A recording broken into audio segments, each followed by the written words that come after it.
13th episode of doing Bent Brewers Live, and tonight we have, I guess we have somebody from one of the hero breweries of Australia, a brewery that's been around for 158 years in Australia, stayed true to its traditions, and still making some of the best beer you can get in Australia. We'll come to them later, but right now I just wanted to say cheers. Thanks very much for coming on the show. We've got these little 360-degree lids that are disappearing pretty soon. We love these lids. It means that you can see the beer, you can smell the beer really easily, you can taste the beer as well quite easily. But we're losing these lids. We can't get these lids anymore at the moment. We're trying pretty hard to source our own lids, but at the moment we can't get the lids from our supplier. And also they're going to be banned in New South Wales in May 2021. So that's why we've had to pivot to these other can lids that we've now got on our cans. So we'll come back to you with more info towards the end of the year. Hopefully we've got a new lid in the works and we can get a new lid on our cans that becomes legal in all those states, and we can get the beautiful big top opening out and about, out in the trade again. So stay tuned for that. Don't forget tonight, send in your question. The best question tonight wins a great merch pack with some beers. The best question, the best of the best questions, going to win the best Bent Spoke experience. So we've got to sort that out pretty soon, and we'll be right back and tell you what that's all about. But it's going to be a cracker, so make sure you send in your question. But I guess let's keep going forward. I'm getting pretty thirsty about talking to this gentleman tonight. Fifth generation brewer, Dr. Tim Cooper. Welcome to Bent Brewers Live. Thank you very much, Rich. Very pleased to be with you. Now, we go a long way back. I remember meeting you, shaking your hand for the first time in 1999. You did a Cooper's Brewers brunch after the Australian International Beer Awards.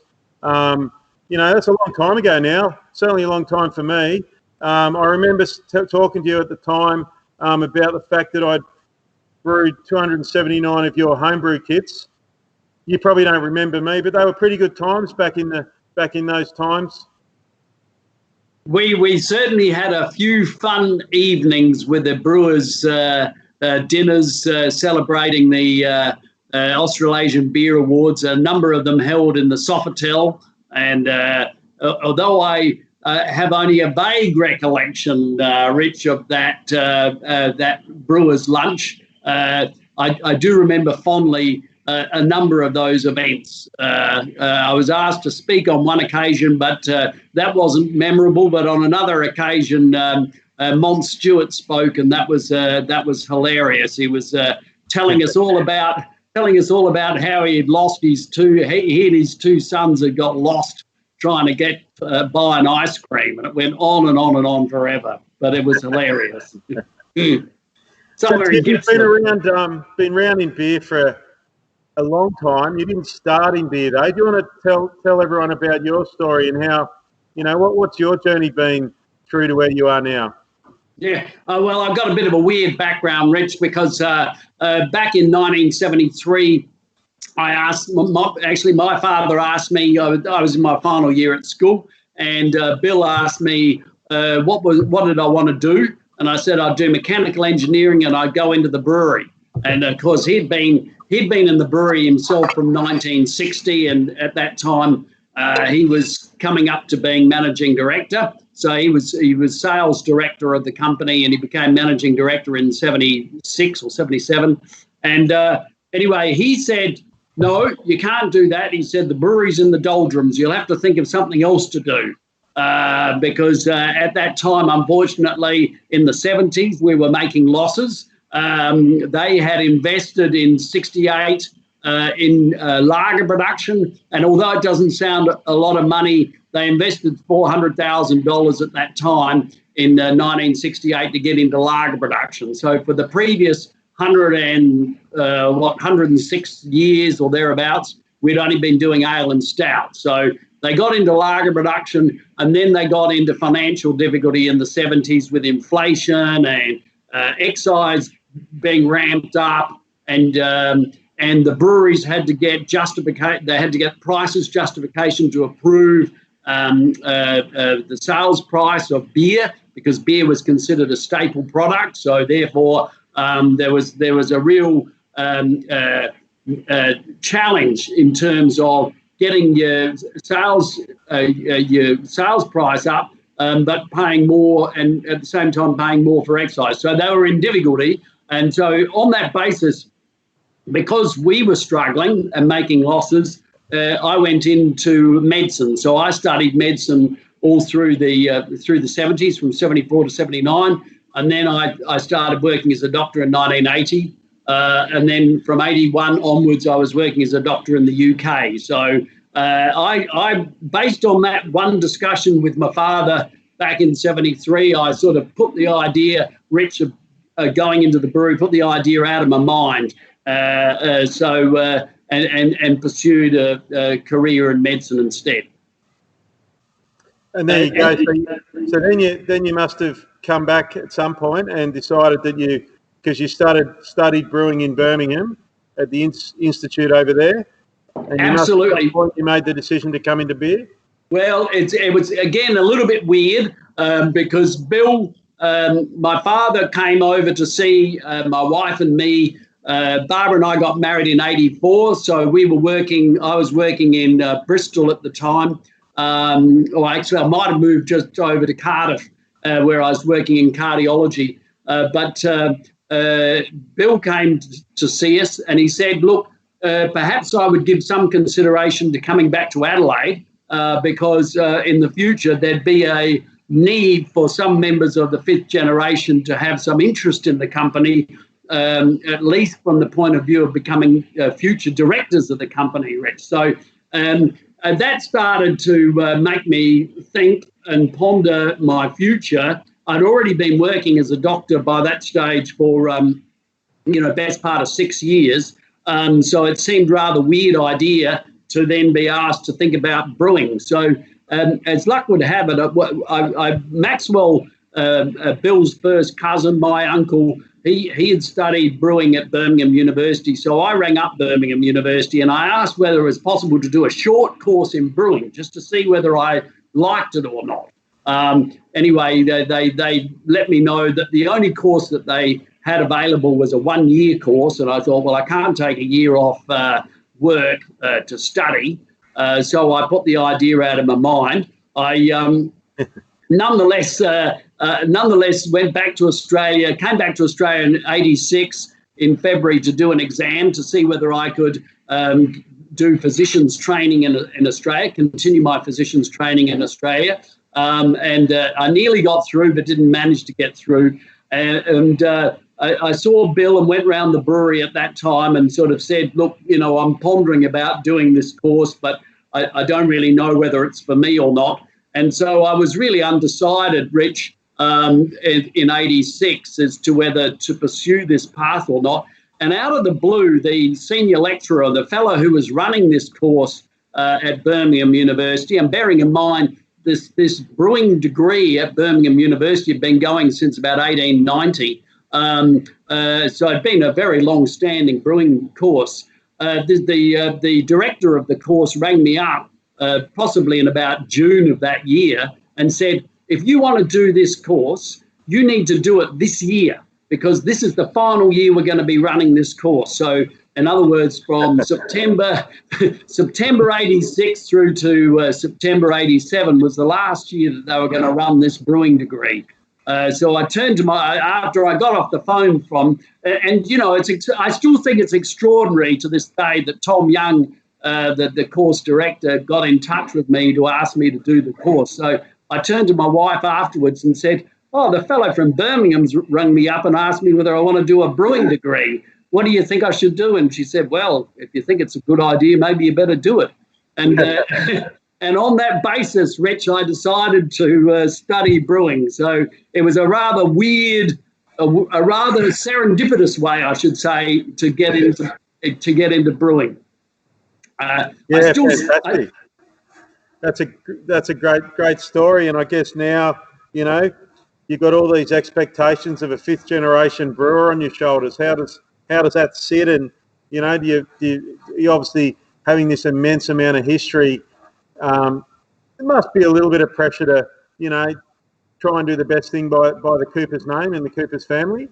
Yeah, no, you've summarised it perfectly. And, in actual fact, I just picking up the story after I finished my degree, and that's where I met Nick Sterenberg, who works with us as our operations manager. He and I studied together. So we finished, in September 87, and I was a bit uncertain I was still a bit uncertain as to whether I wanted to go back to Adelaide at that point in time and go into the brewery. So I ended up doing a Doctor of Medicine, because if I'd stayed in medicine, that would have been a useful degree to help me become a physician, or at least get a senior registrar position in the UK. So I did this MD, so that took a couple of years, and it was good from the point of view of being honing my skills in terms of research.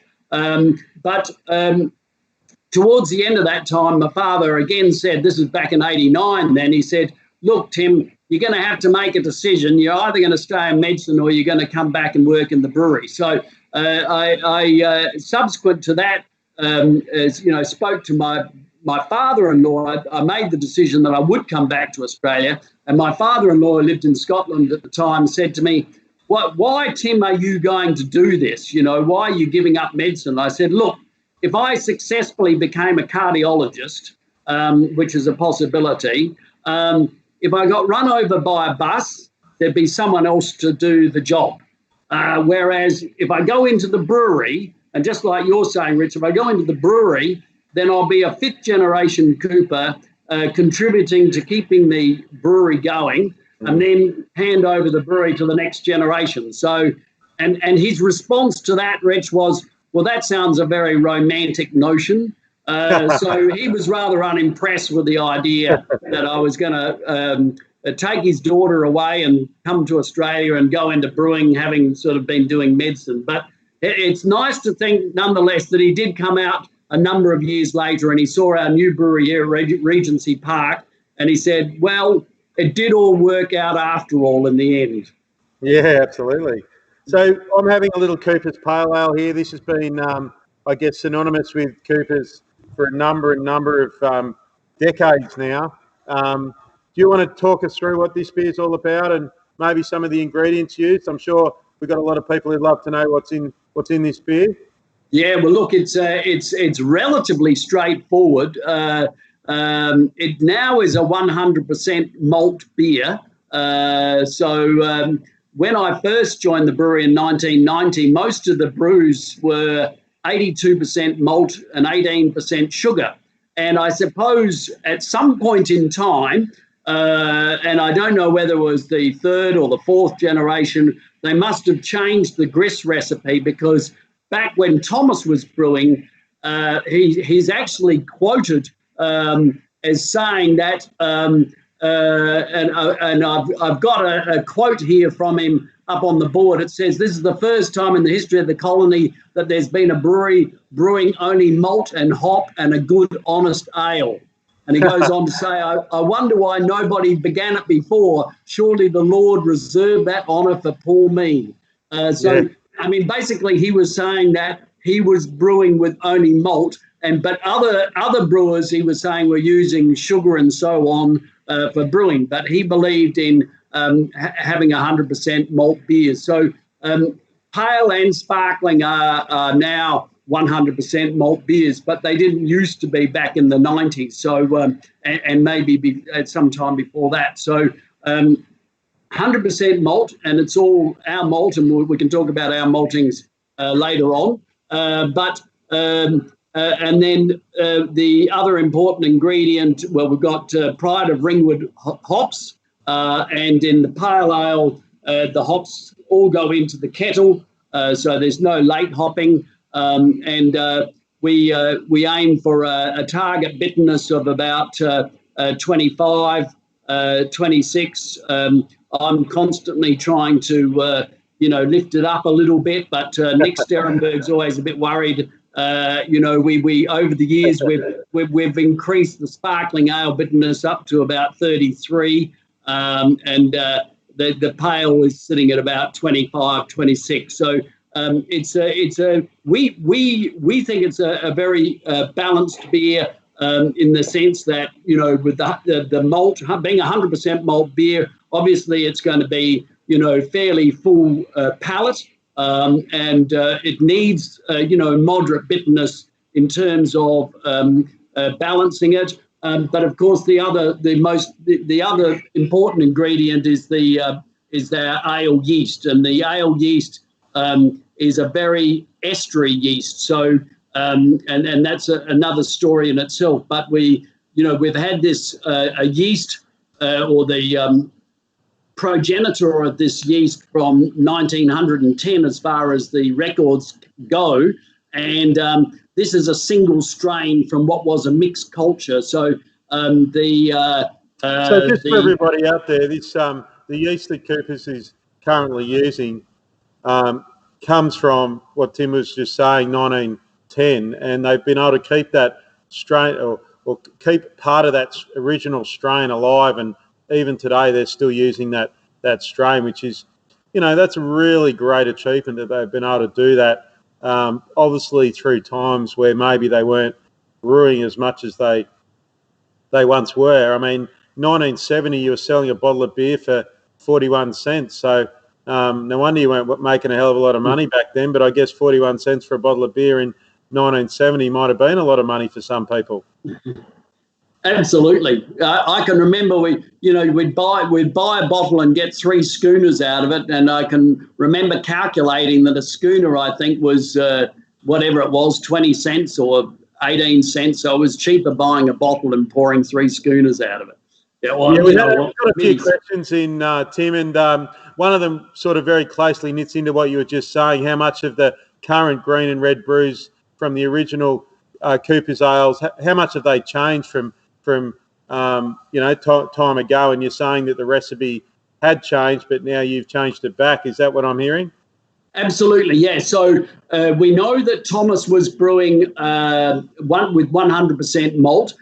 He was always doing a stronger brew and, as far as we know from the records, doing a stronger brew and often a lighter brew. And it was only about 1890 that he actually referred to the stronger brew as a sparkling ale, and he would refer to the other one as light ale.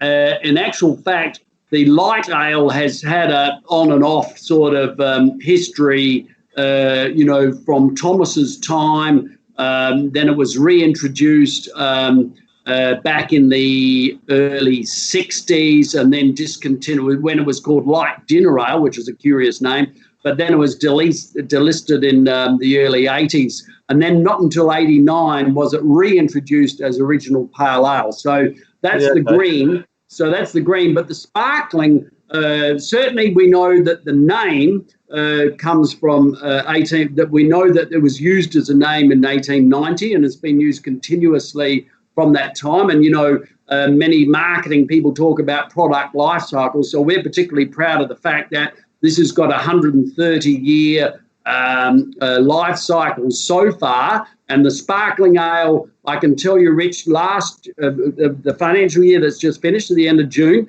we were just shy of 10 million litres.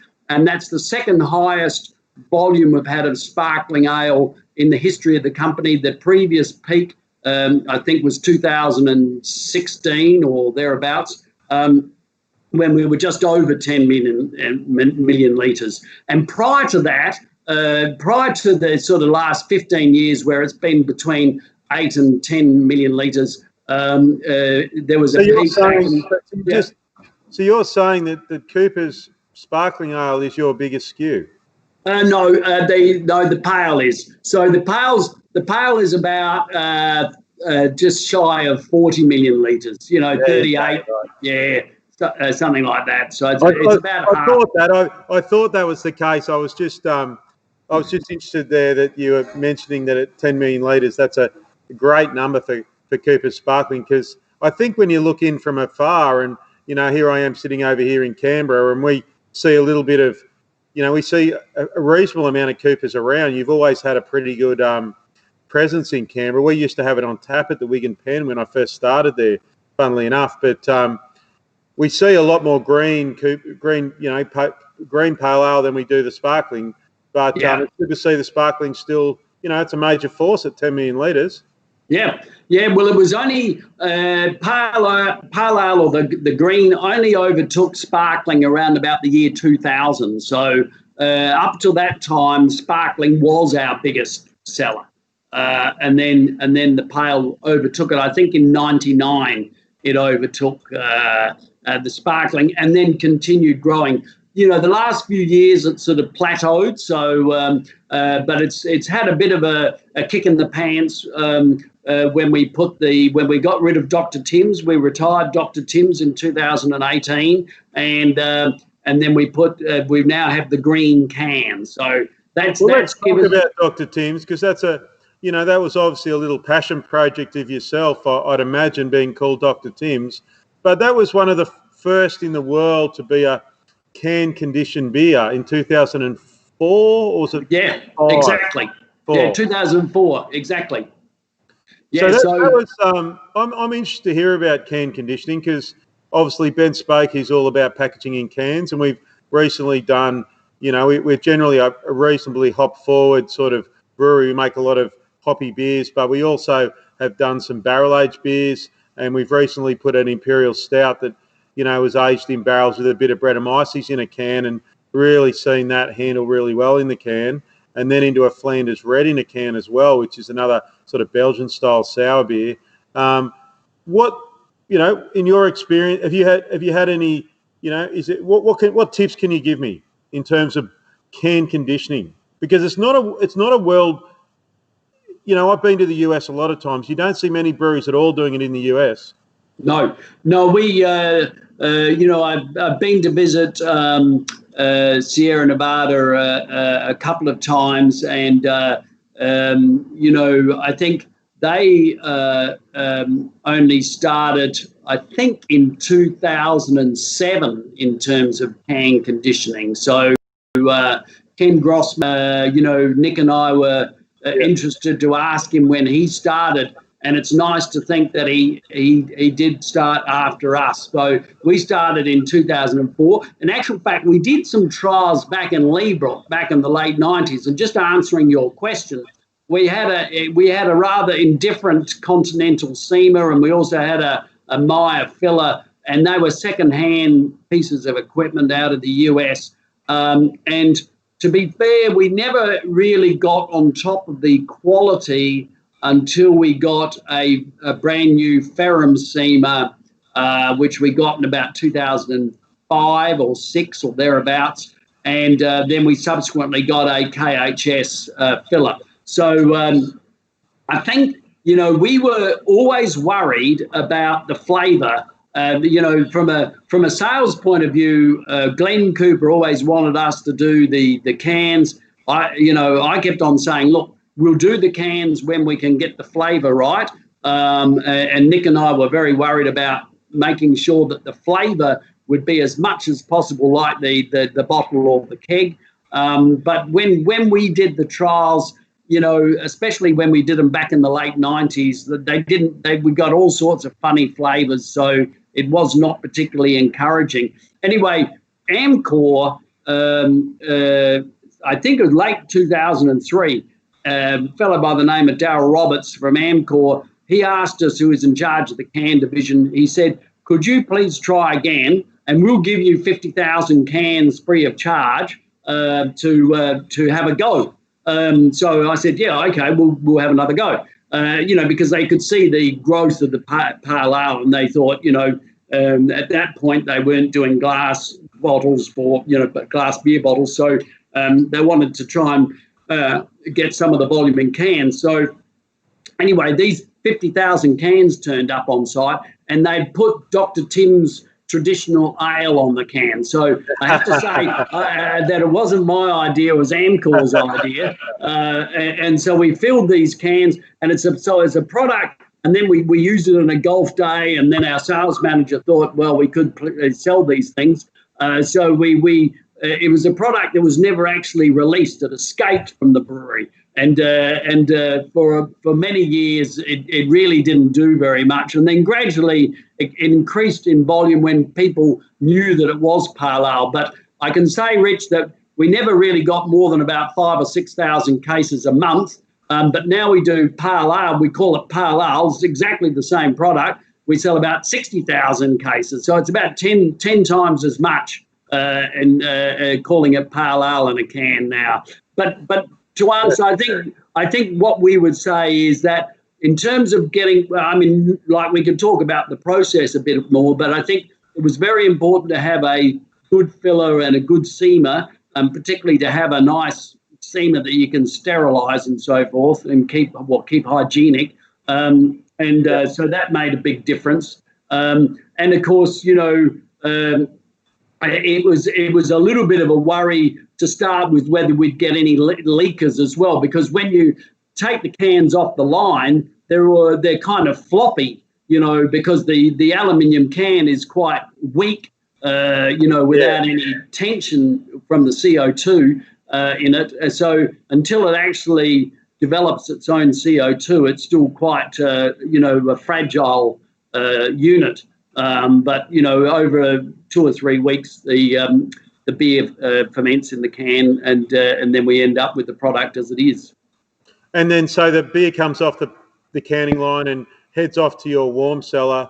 For how long do you leave it in the warm cellar for? Roughly? Yeah, well, normally we've only got actually, whereas, you know, you would have seen, Rich, elsewhere in the world, particularly in Belgium, they have a warm cellar at 25, and then they have a cold room or a cold cellar or a cold warehouse at 5 degrees. So we've just got this whole big building here, 17,000 square meters is what where the storage of the, we've subsequently built other warehouses around the site, but we started off with 17,000 square meters. So, but that's an air-conditioned building, so we can cool it with evaporative air conditioning, and we can heat it up with heaters. You know, there's heaters that we can use to heat the whole building up. So we try and keep the building sort of between 20 and 30 degrees through the course of the year.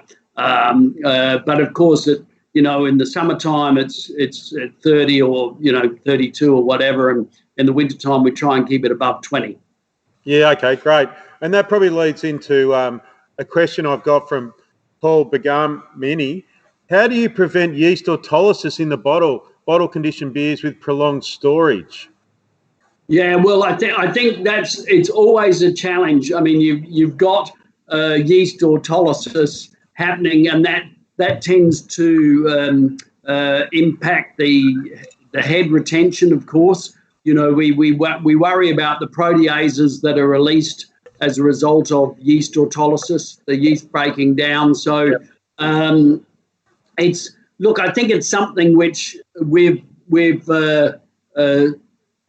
struggled with and contemplated over the years. We now put fresh yeast in every in all of the naturally conditioned beers. So up until you know, relatively recently, we were, and we still do some of the time, we use a bypass around the centrifuge. So in other words, you know, and I learned this from Scottish and Newcastle, where I saw an abameter, and then from Bass talking to the chaps at Bass about using the abameter to control a bypass around the centrifuge. So we roughly put about 1% uncentrifuged beer into the bottling tanks, and so we try and keep you know, about 1 million cells per mil in the bottling tanks. But now more recently we're putting in fresh yeast. So we're growing up yeast, and some of the, as you would know, some of the Belgian brewers do this. I mean, you know, we've seen that they will grow up fresh yeast to put in. So that's one way that we hope to diminish the amount of yeast autolysis that's occurring in the bottle or the can. But I mean, it's always it's an ongoing issue that we try and keep the yeast as healthy as we can. Yeah, great. Good answer to that question. Good question as well. David Cross put in a question. I heard a rumour today that Coopers are planning to release a hazy or a New England IPA style of beer. How accurate is this rumour? It probably leads into my next question for you, Tim, and that is, in March we were all travelling pretty well, and all of a sudden we got hit by this COVID thing. For Bent Spoke, what it's meant is that we've lost 25% of our business pretty well because of our brew pub being pretty well reduced to 25%. But our packaged beer sales have been really strong and been able to get us through as we start to slowly climb the hill, although I think we might have gone back into a gully at the moment with what's happening in Victoria. But how have you, how's it affected Coopers, I guess, over there in Adelaide? And does that mean you've had to pivot a bit and maybe look at trying to do different things, and in particular different beers? Well, I mean, we did bring out XPA last year, and that's been surprisingly successful. We were gratified. We brought out Session in 2008. So what's XPA? When you say successful, what does that mean? Well, 10 million litres or something like that. In the financial year, we did 3.3 million litres. Yeah, great. That's a good story. So that's very good for us. I mean, it obviously hit the session that we introduced back in early 2018. So the session sales went down a bit, but I think we still did something like over 2.5 million litres of session. So that's not bad, and I'm enjoying one here at the moment. I love the session. I'm as well, Tim. I'll have thank you very much, Rich. Thanks for the support. So the year was we benefited from 2 pieces of MBD in the sparkling ale in cans. So that was new for this last financial year, and also the XPA. So both of those things helped. Obviously, we get cannibalisation, of the existing products. But overall, we ended up in volume, so just shy of 80 million litres. So that was good. I mean, and to be honest, Rich, we've been astounded that we have actually achieved that, because we're not probably as reliant as you and many of the smaller brewers on on-premise sales. So our keg volume prior to COVID was only about 14%. So 86%. Well, funny you say that, because that's the thing I think that's kept Bent Spoke through this, because we do a lot of packaged beer sales as well. So we're 75% pack and only 25% keg, and I think that's been something that we've just, we were just lucky with, I guess. There's no sort of formula that we tried to move that way, but that's certainly helped us through COVID, like you. Yeah, no, that's fantastic. And yet, speaking to like Stone and Wood, I think they're more 50-50, and a number of the craft brewers would be, maybe up closer to 70%. Exactly. Yeah. So that makes it very hard. So we've probably done slightly better than CUB and Lime, because I think they normally have about 20 or 22% keg beer, and we're only about 14%. So that's been a help to us. But I think we were all astounded the fact that in South Australia, where we are strong, the pubs and the restaurants came back online sort of late May and June, whereas we were being told that we were going to have to wait till September. So, that's why we were pouring so many kegs down the drain. We brought back, I think, close to 13,000 kegs. So because we had 29,000 in storage in the warehouse, full kegs. So we brought back. We said to the publicans, well, send us all the full kegs, and we'll give you a full credit. But also we want all the half empty ones as well, because we were worried that people might keep them all or try and put them back on tap later on and so forth. Yeah, that's right. We wanted everything back. We're in the same boat. We're wanting those half kegs back more than the full kegs, because once they were tapped, there's obviously that problem of them getting corrupted potentially. Yeah, exactly. So that was a big, I'd say, of our challenges during COVID, that was the biggest challenge, was dealing with all the kegs coming back and emptying. And of course, we need to empty them to get the excise back, because I think it cost us something like $4 million to bring the kegs back. And I think we get like $500,000 of excise back by emptying them. So that was important. So we lost. Like April was a shocking month, but I think it was a shocking month for everyone. I think we sold like half the beer, half the volume of the previous year. But then May, things started getting better again. So it was a remarkably short time frame to see the sales pick up again. And, we consider ourselves very lucky that we have bounced back as quickly as that. Yeah, no, I agree. I guess when people start to think of Coopers, they always do think of potentially those home brew kits that you've been doing for a hell of a long time. I can't remember when you started those, but they must have been in the 70s, yes, before I was born. But I remember when I could brew, I did. How does that fit into the whole brand of Coopers, and are they still going strong? I mean, they're the biggest selling home brew brand in the world. So, you've got a pretty good little base there. That's still something that's going well?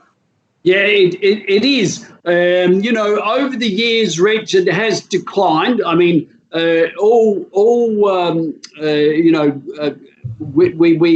you said that back in 1999 you'd done 278 or thereabouts, and we've had a couple of fellows who have, I think it was a year or two ago, who got in touch with us because they said they'd both done 1,000 each, which is remarkable. And Ken Grossman tells us that he started off with Cooper's extract as well, which was nice to hear. But we started in 77, and initially it was a 20-litre bag in a box. And then from 1985, we were doing concentrate with an evaporation plant. And then through the latter half of the 80s, we converted everything over to concentrate. And then I remember going to Liverpool in 1991 because we had an agent over there. I've forgotten the name of the company we were dealing with, but anyway, it was one of the UK homebrew businesses, and there were about 7 or 8 companies that were doing homebrew at that time in the early 90s. And he went through what those different companies did, including Boots, which was the biggest. And Boots was something like 2,200 tonnes. And at that time, we were doing 4,400 tonnes of home brew. And I said, oh, wow, that means we must be the biggest in the world then, which was fantastic to know that, because I don't think we in the company actually knew that we were the biggest in the world in terms of doing home brew. And but we kept on growing. During that recession of the early 90s, we kept on growing, and we got, by 1995, I think it was, we got to 5,500 tonnes, and that was our peak. So that was where we got to at our peak, and I think about 70% of it was sold in Australia, and the other 30% was going to Scandinavia, Canada, US, the UK, etc., New Zealand, nowadays, Rich, we sell about half that amount. I was only looking earlier today I think we did this last financial year 2,750 tonnes of extract for home brewing. So, I mean, it's still... That's a few kits out there. There's obviously lots of people still brewing beer, using your kits in Australia, which is really good to see. Yeah, well, it went up 6% in the last financial year. So COVID definitely helped the home brew sales. Yeah, when people are at home and wondering what to do and trying to save $1, it's a good hobby to get into. Now, Tim, this must have been a really proud moment in 2008 when you received a Member of the Order of Australia. Not only receiving that order, but also for environmentally sustainable brewing practices. Talk us through that. That must have been a really big pat on the back. Well, it was a shock, Rich, because I certainly didn't expect to get such an award. My cousin Glenn had received an AM award around about that time 3 or 4 years before. And then I received that one in 2008, and it was a shock, and I certainly wasn't expecting it, but it was very nice. And I tell people, very nice that in Australia you can get such an award for services to the brewing industry. So it says for services to the brewing industry, and mentions, as you say, the environmentally sustainable contribution, as well as services to professional and charitable organisations. But I think in terms of when we built the new brewery, and that's the thing that helps when you build a brand new brewery, which we did in 2001. We had the opportunity to do everything from scratch. So, we could put in a vapor condenser in the brew house. And of course, that saves, probably 10 or 15% of the energy cost by just having a vapor condenser. I just need to make some notes. I'll get one of my production crew to make some notes for me, because these are all things that Ben Spoke wants to move forward in as well. So, but keep going. And then the other thing we did in 2003, beginning of 2003, we put in a cogeneration plant. So we generate power on site using natural gas. And, the beauty of a cogeneration plant is that you get about 70% of the energy from the natural gas. So not only are when we burn the gas through the gas turbine, we're generating power, but the waste heat goes to create steam. So we get 11 tonnes of steam an hour as unfired, so no additional gas than what's going into the gas turbine. So it means, Rich, and it happened to us, I think it was 2016 or 17, when the state blacked out. We go into island mode. So we cut ourselves. If something happens with the grid, we can go into island mode, and then we just supply ourselves with power. So, where do you get the gas from? Gas is cheap too.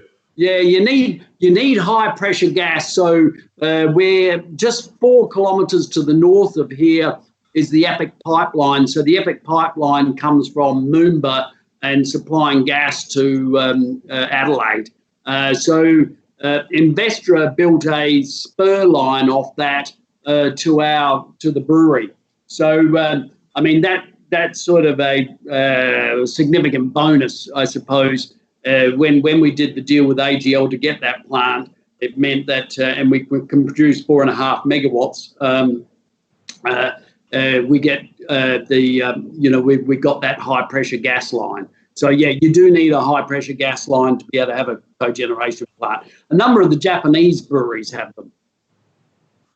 And also we use bore water, 200 meters underground. We use most of our water comes from underground. So it goes through reverse osmosis, and that's our source of water. So and then we try and look for as many ways to, as we all do nowadays, we're looking for as many ways to conserve energy as possible. So from the brew house onwards, we're looking to retain heat through the brewing process, and also now we have our maltings. We also, the spare steam that we have, from that 11 tonnes from the cogen plant, spare steam we use for heating up hot water, which then is preheating air going into the kiln. So that saves about 40% of the gas that we'd otherwise have to burn for the kiln. Well, let's talk, while you're talking about the kiln, not many, there's probably, at the moment, I don't think, I might be wrong here, but there's probably no other brewery that has a kiln. So maybe you need to talk us through what the kiln does. I realise it's not part of the brewery, but it's part of your maltings, and that's an incredibly, great part to have, making your own malt. Yeah, well, I think, historically, a number of breweries, around the world would have had their own maltings or their own malting businesses. And, we did have a share in the maltings from the 1980s, but we sold it in 2002, called the Adelaide Malting Company, which became part of Joe White's. But then we were always, Rich, we were always wanting to get back into malting if we could. And so we finally... we were fortunate to attract Doug Stewart to be with us, and he joined us, I think, in about 2014. Nick and I had a chat with him in 2011, and I said, one day, Doug, we'll build a maltings again. And every 6 months he would ask me, when are we going to build this maltings? Anyway, we finally built it during 2016 and 17. And at a cost of about 68 million or something like that. But we can produce 60,000 tonnes of malt. And the barley comes from South Australia. So we've got plenty of barley in South Australia. All the malting equipment came from Bühler in Germany. So it's all stainless steel and highly automated. So we've got four operators running the plant through 7-day 24/7 operation, it's fully with automated cleaning in the steeps, in the germination vessels, and that makes it a very good operation.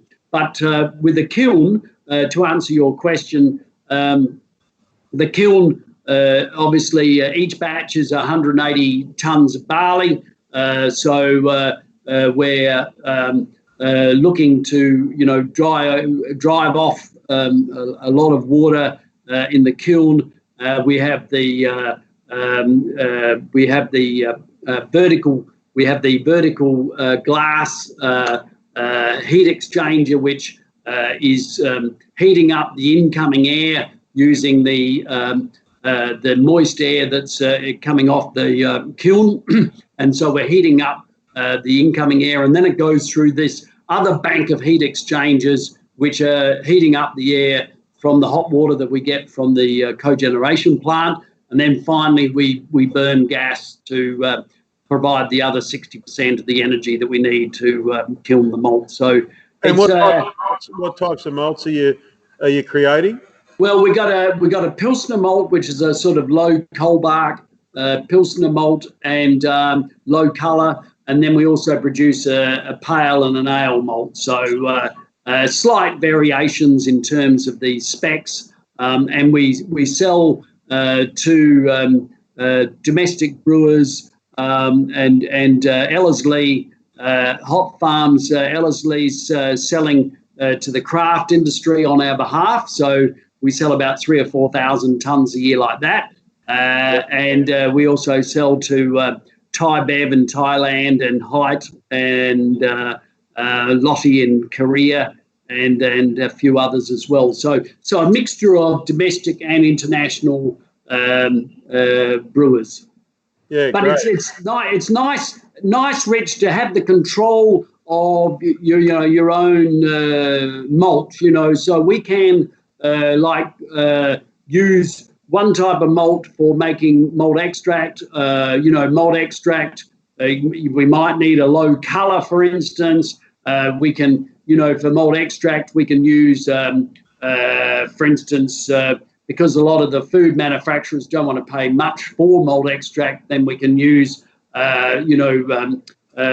feed grain, which is some of the feed varieties are able to be malted. So that's the sort of thing that you can play around with. So, but otherwise, for instance, with a vintage we did a couple of years ago, we took Westminster malt from Kangaroo Island and said that, the vintage came from this particular variety from Kangaroo Island. So we can sort of add to the provenance of the product by doing that kind of bespoke malting of barley, to create a different character. Sounds like I've missed my opportunity there, but we haven't used your malt at Bent Brewers, and I need to rectify that. So, Tim, I'll let you know when we make a beer using your malt, and we'll get some over to you. We did talk about the fact that there were over 650 small breweries now breweries now in Australia, and Ben Dean's put a question up to you, Tim. I'm interested to know how you see Cooper's target market, and what is the strategy to compete and evolve with all these craft breweries rapidly appearing on the scene? Any new beers on the way? But what did Ben ask about? What is the strategy for what? Well, just basically he wants to know what is the strategy about competing and evolving with all the new breweries that are opening up. But I mean, I guess part of that question is all about you probably don't necessarily compete with all those, smaller breweries that are opening up. But I guess there's definitely a lot more competition for that supermarket shelf, and knowing that we're both heavily into packaged side of beers. So, what do you see? Where do you see, I guess, Cooper's going, and are you guys going to, what new beers are you going to bring out? Are you going to sort of bring out a beer that the market's sort of potentially craving for in the way of an IPA or something like that, I guess? Yeah, I think there's a lot in that question. It's a good question. We probably feel astounded that we got to 5% of the beer market. So when I joined the brewery, we were doing 18 million litres, and I was telling Jamie Cook and Brad Rogers this, because I think we dropped down to 11 million litres in 1993, and they're above that level. And I think they were astounded that just in the 90s we were below the level that they are now. So, we've been very fortunate, I think, to, and it's a question we get asked, are we craft or we're not craft? Well, we consider that we're very craft-like. I agree. I think you're I'm in some ways I'm really disappointed you're not part of the IBA, Independent Brewers Australia, but Independent Brewers Association. Sorry, but I understand there's pros and cons, but I must admit I'm a bit disappointed because you are independent and you are about craft beer. Sorry. Well, thanks, Rich. I think one day, hopefully, we might be able to join. I mean, I think the rules have to be changed a bit in terms of our volume threshold, the volume threshold, because we're above that now, being 80 million, although the 80 million includes Carlsberg and Sapporo and Kronenbourg, which we do under license. So so we do about 60 million as naturally conditioned, but getting back to the question, where do we go from here? Look, I think the challenge for all of us, I think, is how to remain relevant. And remaining relevant involves focusing on the product, making sure that we've got a portfolio of products that are of interest to the consumer and therefore to the customer, and also that we can do it, at the value proposition is reasonable, so that, if you're trying to sell the volume that we're selling, we got to try and keep the price as competitive as possible, And thirdly, we got to try and sell as much beer on tap as we can. I mean, one, it's more profitable, as we all know, but of course, people, the romance of having beer on tap is quite strong. So if you can have your beer on tap, then people develop an affection for it and come to love it. So and we all love drinking, our beer off tap. So, but I think that's really hard because over the years, the big boys have a lot of keg contracts with the publicans, and then it's hard. We were very lucky when we started back in 2003 with Premium Beverages selling beer outside of South Australia. It's the first time we started having salespeople outside of South Australia. So we got a lot of scraps off the edge of the table, so to speak. A lot of publicans said, "Oh yeah, I got a spare tap here or a spare tap there." So we were, we had a huge growth in our keg volume through the 2000s and up until sort of probably about 2015 or thereabouts. But then it's been much harder since then, and I think it's a challenge for us all, Rich. I mean, you and I and the others could keep on talking about this for some time because I think we reached a peak of something like 13.6 million litres on tap, and we finished up last year at about 8 million litres. Yeah, okay. So we're gone from 13.6 down to 8, which, I mean, admittedly, COVID has affected us in that time frame, but it's a real battle. And of course, we know that the market is shrinking, on premise. So that's, and people, whether it's, from the 1980s when 50% of the beer, say, was sold on tap, drink driving laws, et cetera, much more beer is sold for take home. So I think we've got some challenges. I think the one really strong positive point I would make is that I think the craft industry has re-energized the brewing industry because, there is now so much variety and so much interest in the sector, which wasn't there, say, when I joined Coopers back in 1990, Well, it wasn't there when I started brewing either, like you'd be lucky to find a Coopers or, and that would be pretty well it for Australian, sort of small sort of beer around. You'd be looking at some of the imports. I mean, we used to have Newcastle Brown on tap, So I think you're right. Like the market's incredibly competitive now, and there's so much choice out there. And how do you stay relevant?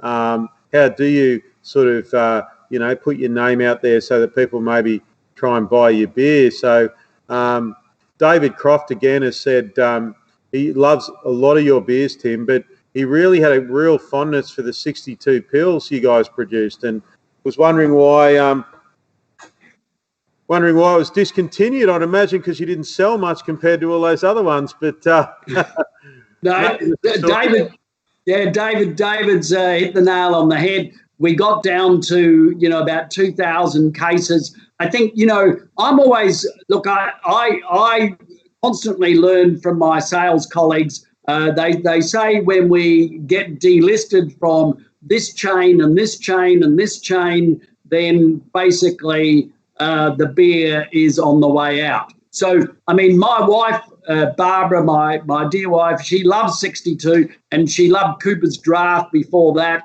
Fortunately, now she likes Cooper's XBA. And I think possibly one of the reasons... The bottle too.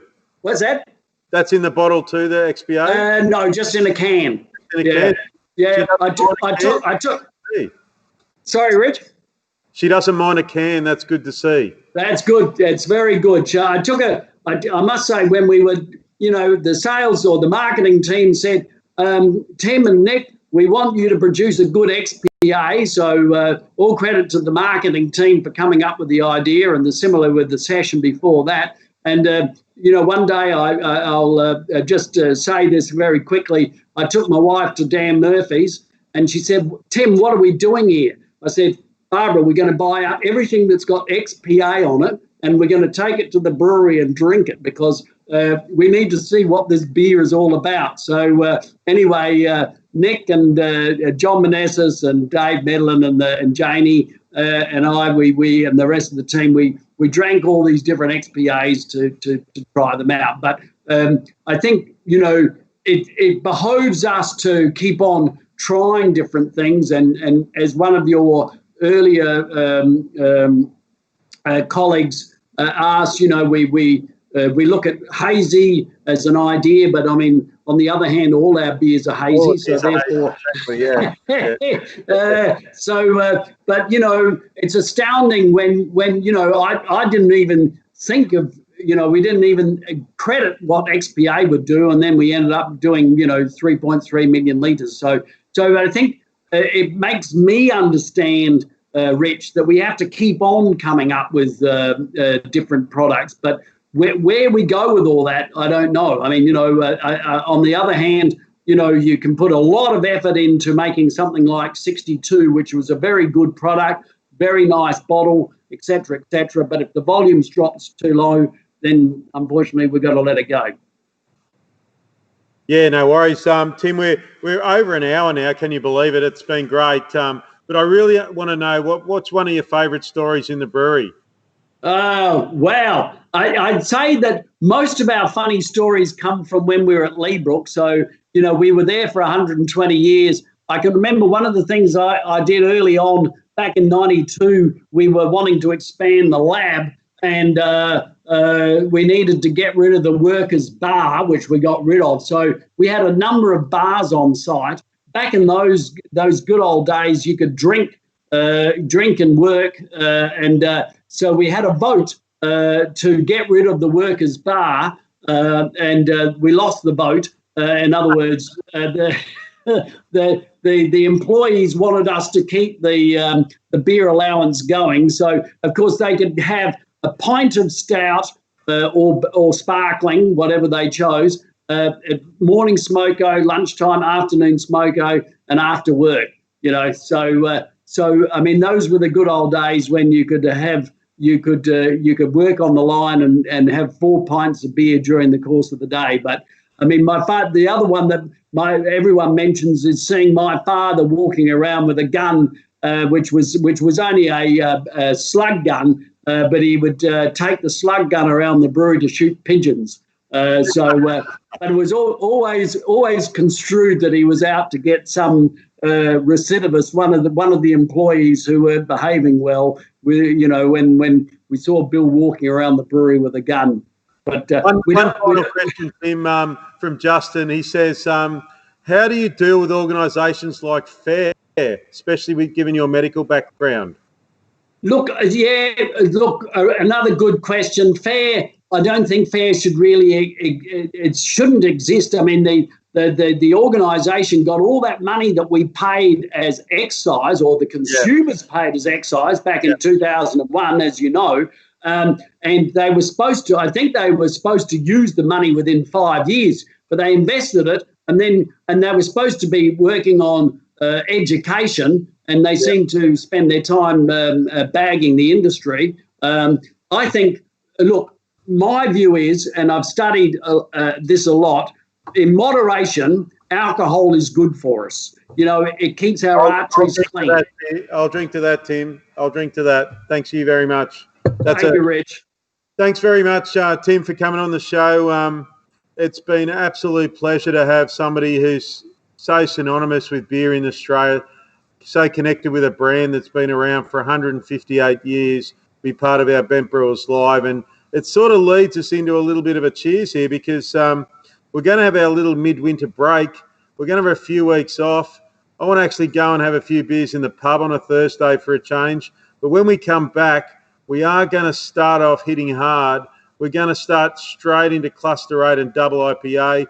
I've got a great panel lined up to talk about double IPA. So thanks to everyone out there who's joined in for Bent Brewers over the years, and maybe over the weeks, I should have said. We've got 13 shows underway now. It's been great. And thanks, big shout out to Tim for joining us tonight. Thank you very much, Tim, and cheers. Cheers, Rich. Thank you for having me on. But behind the scenes, I've got a great production crew that get this done every week. Big shout out to Dave, Felicity, Pete, and Hayden, our intern. Thank you so much. Cheers to everyone. Let's have a beer soon. 4 weeks' time. Bye.